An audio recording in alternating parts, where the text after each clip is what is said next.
Bienvenida o bienvenido a esta exploración narrativa. Hoy vamos a sumergirnos en un universo de ciencia ficción. Queremos responder a la pregunta, ¿de qué va la historia de Ross? Vamos a tratar de desentrañar este relato, ¿no? Sobre la expansión humana más allá de la Tierra. Y, bueno, el conflicto que surge cuando esa ambición choca con otros. Exacto. Y para reconstruir la historia tenemos, varios materiales. Hay un fragmento de audio que nos da como el punto de partida, el contexto. Sí, y también tenemos partes de una narrativa más larga, un prólogo, capítulos de un libro, ¿verdad? Con un ISBN específico. Eso es, el 979-839-782027. Así que tenemos la visión general y también la perspectiva más cercana de los personajes. Nuestra misión hoy entonces es seguirle el rastro a esta historia, tal como nos la cuentan estas fuentes. Veremos el trasfondo de la colonización, el momento clave del descubrimiento de Ross 128b. Cómo escala la tensión hasta la guerra. Claro, y seguir a los personajes principales que viven todo esto. Queremos entender la trama, quiénes son, qué se juegan en este universo. Justo eso, contar la historia de Ross, desglosar cómo se arma este mundo y cómo avanza la acción a través de los ojos de sus protagonistas. Siempre basándonos en la información que tenemos. Pues empecemos por el principio, ¿no? ¿Dónde arranca todo esto? Todo arranca, según las fuentes, en el año 2500. La humanidad está, en apuros.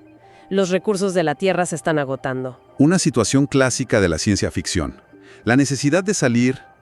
Exacto. Y lo logran. Consiguen colonizar Próxima Centauri B. Un hito. Se describe como un planeta muy parecido a la Tierra, con recursos y, ojo, un detalle importante, sin resistencia inteligente. Ahí está la clave. El primer paso fue relativamente fácil, digamos, sin oposición. Eso marca el inicio de la expansión interestelar humana. Una especie de era dorada, parece. Parecía, sí. Pero el punto de inflexión llega casi 50 años después, en el 2547. El Imperio Humano, que es como se llaman, o les llaman... Ajá, el Imperio Humano. Ponen sus ojos en otro planeta, Ross 128b. Y aquí la cosa es muy diferente a Próxima B. Totalmente distinta. Este planeta sí está habitado. Y no por cualquiera. Son seres con tecnología avanzada, tienen ejército, una estructura y algo muy curioso que mencionan las fuentes. Su anatomía es sorprendentemente parecida a la humana. Y ahí es donde la trama se complica de verdad. Porque los humanos, al empezar a investigar Ross 128b, descubren algo inesperado. ¿Qué descubren? Que los habitantes de Ross, a los que llaman el Imperio de Ross, no son pasivos. Tienen sus propios planes de colonización. Y son ambiciosos. O sea, no solo defienden su casa, sino que quieren expandirse ellos también. Exacto. No solo quieren Próxima B, el planeta que los humanos ya consideran suyo. Sino que también le tienen echado el ojo a la Tierra. Imagínate el shock para el Imperio humano. Claro, es una amenaza directa existencial, desde su punto de vista, sumado a que ellos mismos ya querían Ross 128b para sus propios fines. Se junta el hambre con las ganas de comer, como se dice. Entonces, ¿qué hacen? ¿Intentan hablar? Pues, según lo que tenemos, la diplomacia como que no entra en la ecuación. La amenaza percibida y el propio deseo de conquista llevan a una decisión bastante drástica. Atacar primero. Sí, atacar primero. El objetivo es tomar Ross 128b por la fuerza. Pero hay un detalle importante en el plan. ¿Cuál? Quieren el planeta, sí, pero también sus recursos naturales. ¿Intactos? Ah, claro. Eso limita las opciones militares. No pueden simplemente bombardear todo desde órbita. Exacto. Los obliga a planear algo diferente, una campaña terrestre. Una guerra como de guerrillas o de infiltración, ¿no? Con infantería de élite. La idea es capturar puntos clave, bases, neutralizar la resistencia poco a poco, sin destruir el planeta. Así queda planteado el gran conflicto, el Imperio Humano contra, lo que ellos llaman la resistencia de Ross. Aunque para los de Ross, seguro es defender su hogar. Claro, la perspectiva cambia totalmente. Bueno, ya tenemos el panorama general. 2 imperios en rumbo de choque. Pero las fuentes luego nos bajan a tierra, ¿verdad? nos llevan a un nivel más personal. Ujú. Sí, ahora la historia salta en el tiempo, décadas después de esa primera colonia en Próxima B. Y aquí conocemos a Alice, una bióloga. Ujú. Que vive en una colonia terrestre, que todo indica que está en Próxima B, ¿cierto? Parece que sí. La describen como nueva, pero a la vez la más veterana. Es un poco raro, pero sugiere que ya han pasado cosas allí. Ataques previos, como ese incidente en la granja AG1 que mencionan de pasada. O sea, Alice no es una novata. Tiene experiencia en este entorno fronterizo peligroso. Exacto. Y su historia empieza con un misterio. Está trabajando fuera y descubre unas huellas. Muy raras. ¿Raras cómo? Parecen humanas la forma. Pero usa su escáner y nada. No coinciden con ninguna bota, ningún calzado registrado en la base de datos de la colonia. Ujú. Eso ya inquieta. Sí, la deja preocupada, con la sensación de que algo o alguien está acechando por ahí. Y como científica y con experiencia se lo toma en serio, ¿no? Claro, informa al jefe de la colonia, un tal Capitán Johnson. Organizan una búsqueda, una patrulla. ¿Encuentran algo? Al principio no, nada, pero la tensión sigue. Y poco después, Alice revisa grabaciones de seguridad del perímetro y vengo. ¿Qué ve? Una figura, borrosa, fugaz, moviéndose entre los árboles, la vegetación. Ahí confirma que no era su imaginación. Hay alguien ahí fuera, un intruso. Y eso ya dispara las alarmas en serio. Sí. Se forma un equipo para investigar más a fondo. Alice está en él, claro. Y mencionan a otros. Su esposo, Patrick, que es geólogo. Ajá. Su amiga Emma. Y el hermano de Emma, Adrián. Y ojo, Adrián es médico de combate, con experiencia. Un perfil muy útil en esta situación. Definitivamente. Y la cosa se pone más tensa porque, mientras investigan, empiezan a aparecer colonos con síntomas raros. Dolores de cabeza muy fuertes, mareos, náuseas. Y Adrián, el médico, sospecha que puede haber una conexión con el intruso, ¿verdad? Exacto. Empieza a pensar que no es casualidad. Bueno, la situación ya no es solo de investigar, parece que hay que actuar. Así es. El capitán Johnson decide que hay que ir a buscarlo. Organiza un equipo más táctico. Él mismo lo lidera. ¿Quiénes van? Johnson, un sargento Miller, que describen como experto en combate, y se suman Alice, Patrick, Emma y Adrián. Una mezcla de científicos, médicos y militares. Combinando habilidades. La misión. Encontrar al intruso y neutralizar la amenaza.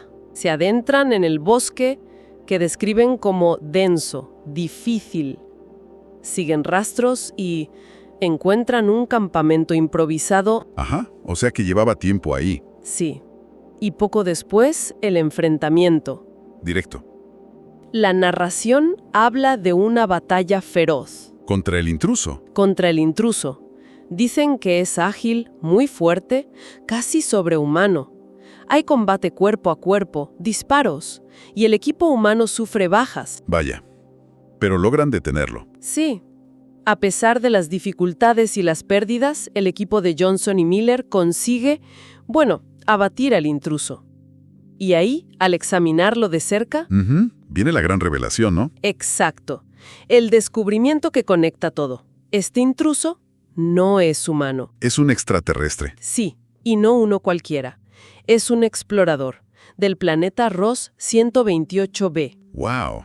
Ahí está la conexión. El misterio local era la punta del iceberg del conflicto interplanetario. Ni más ni menos. El acechador era la prueba de que el imperio de Ross ya estaba operando en Próxima B. En su mundo. Imagino el regreso a la colonia con esa noticia. Y el cuerpo. Debió ser impactante. Y es entonces cuando el capitán Johnson decide, contar toda la verdad. O la verdad que sabe el imperio humano. Que revela. Confirma oficialmente que Ross 128b ya era un objetivo de invasión para ellos. Y que este explorador, y lo peligroso que fue, demuestra dos cosas. A ver. Primero, que la resistencia en Ross es real y muy capaz. Segundo, y esto es peor, ¿Qué? que Ross podría no solo defenderse, sino que quizás ya estaban planeando contraatacar. Contra Próxima B y tal vez hasta la Tierra. O sea, el incidente local acelera todo, confirma los temores del imperio y les da la excusa perfecta, o la justificación, para actuar. Exactamente. La escalada es rapidísima. Poco después, llega a la órbita de Próxima B una flota de guerra del Imperio Humano. La caballería espacial, digamos. Algo así, al mando de un almirante Cabral. Y las órdenes son claras. Invadir Ross 128B. Ya, Y supongo que Alice y su equipo, por su experiencia directa. los reclutan. Sí, Alice, Patrick, Adrián, Emma, el sargento Miller, todos son seleccionados para formar parte de la fuerza de invasión, la élite. Y la estrategia sigue siendo la misma, ¿no? Infantería para preservar recursos. Esa es la idea inicial. Y así pasamos del misterio en la colonia al frente de una guerra entre planetas. La siguiente fase ya nos lleva a Ross 128B, el desembarco. Sí, aterrizan en una zona boscosa y con un elemento clave. Niebla, mucha niebla, densa, persistente. Eso complica todo, claro. La visibilidad, la coordinación. Totalmente. El comandante en tierra es un tal Kreuzer. Y aquí Alice vuelve a tomar la iniciativa. ¿Qué propone? En lugar de avanzar a lo bruto, sugiere usar la niebla. Infiltrarse. En grupos pequeños, sigilosos. Una táctica inteligente dadas las circunstancias. ¿Le hacen caso? Sí, Kreuzer acepta. Le ve sentido táctico. Así que el equipo de Alice se adentra en esa niebla espesa, buscando rastros. Y encuentran. Encuentran a un nativo, un habitante de Ross, cara a cara. El primer contacto en su planeta. ¿Cómo va? Hay un momento de tensión máxima. Alice intenta, como un gesto pacífico, alguna señal. Y parece que hay como una chispa de curiosidad mutua. Muy frágil, una ventanita. Pero me imagino que esa ventana se cierra rápido, ¿no? En medio de una invasión. Exacto. Se cierra de golpe. Emergen más nativos del bosque. Pero estos no son curiosos, son guerreros. Preparados para luchar. Y muy bien equipados. Las fuentes describen armaduras relucientes, escudos de energía, usan hologramas para confundir, engañar, tecnología avanzada. Y se desata la batalla. Sí, Y esta vez no es uno contra un equipo, es un choque mayor. mucho mayor y tecnológicamente equilibrado. Se habla de armas de energía, láseres, drones de combate por ambos lados, exoesqueletos. O sea, no es una paliza para nadie, es una lucha pareja. La describen como una danza mortal. Tecnología contra tecnología, táctica contra táctica. Sueña intenso. ¿Y las consecuencias? Bajas. Bajas significativas en ambos bandos. La paridad tecnológica cobra su precio. Y en medio de ese caos, ¿qué hacen los personajes que conocemos? Adrián, el médico. Adrián y su equipo están a tope, atendiendo heridos humanos. Pero no solo eso, aprovecha para analizar las heridas, las armas enemigas, sacando información en caliente. Inteligencia de combate en tiempo real. Y Alice se olvida de su intento de contacto. Parece que no del todo. Es interesante. Incluso en plena batalla sigue observando a los nativos, intentando entenderlos, buscando, no lo sé, alguna otra salida que no sea matarse mutuamente. Representa como esa tensión, ¿no? Entre cumplir la misión y buscar otra cosa. Exacto. Bueno, después de este primer gran choque, la guerra ya es un hecho. Y después, Después vemos a los líderes humanos mencionan a Alice, Emma, Patrick, Miller, Johnson, Kreuzer, reuniéndose, planificando. ya se habla de la guerra de Ross, así, con mayúsculas. Sí, se establece el escenario formalmente. El choque de motivaciones. La colonización y los recursos por un lado. Y la defensa del hogar y la libertad por el otro. La resistencia nativa. Y las últimas partes que tenemos describen, bueno, el desarrollo de esa guerra. Meses de lucha. Muy intensa. Avances, retrocesos. Sí, constante. Un tira y afloja en la superficie de Ross 128B. La narrativa va creciendo hacia una batalla final. La describen como épica. Y sabemos cómo termina. Ahí es el tema. Las fuentes nos dejan justo ahí. El resultado de esa batalla final queda incierto. No sabemos quién gana, qué pasa con Ross 128B, Nos dejan en vilo. colgados, Exactamente. con el destino del planeta y quizás de ambos imperios, pendiendo de un hilo. Bueno, entonces, si resumimos la historia de Ross que hemos podido armar, empezamos con la humanidad expandiéndose, casi sin problemas, en Próxima B. Luego el descubrimiento clave, Ross 128b, habitado. Y no solo eso, sino que son una civilización avanzada con sus propios planes de expansión. Lo que lleva al Imperio Humano a decidir atacar primero. Una invasión con el objetivo de tomar el planeta, pero preservar sus recursos. Ujú. Y de ahí pasamos a la experiencia personal, ¿no? A través de Alice y su equipo. Desde ese misterio inicial en la colonia. Que era la primera señal. Claro, la primera señal de Ross. Hasta ser parte de la invasión. Vivir las primeras batallas brutales en un mundo alienígena, donde la lucha es tecnológicamente pareja y muy feroz por ambos lados. Es una historia que mezcla la estrategia a gran escala, la lógica imperial, con el drama personal, los dilemas de la gente en el terreno. Totalmente. Y al verla así, surgen temas potentes. Las consecuencias de querer colonizarlo todo, ¿no? ¿Qué pasa cuando el otro lado también tiene poder y ambición? La naturaleza de ese primer contacto, cuando no es un encuentro pacífico, sino un choque de intereses expansionistas. Es como un espejo, ¿verdad? Ambos quieren lo mismo. Exacto. Y la lucha por la supervivencia, por los recursos, pero a escala cósmica. Y luego está el papel de gente como Alice, que incluso metida hasta el cuello en la guerra, parece buscar algo más. Ujú. Esa tensión entre la acción bélica y la búsqueda de entendimiento. Sí, la narrativa parece equilibrar esas dos cosas. Nos muestra la guerra, pero deja esa pequeña puerta abierta a otra posibilidad, aunque sea difícil. Ujú. Y, como decías, nos deja en el clímax. Meses de guerra, una batalla final, y sin saber el resultado. La historia de Ross, por lo que tenemos, es una de conflicto abierto y un futuro muy incierto. Lo que quizás nos deja pensando en algo, ¿no? Algo que se desprende de estas fuentes.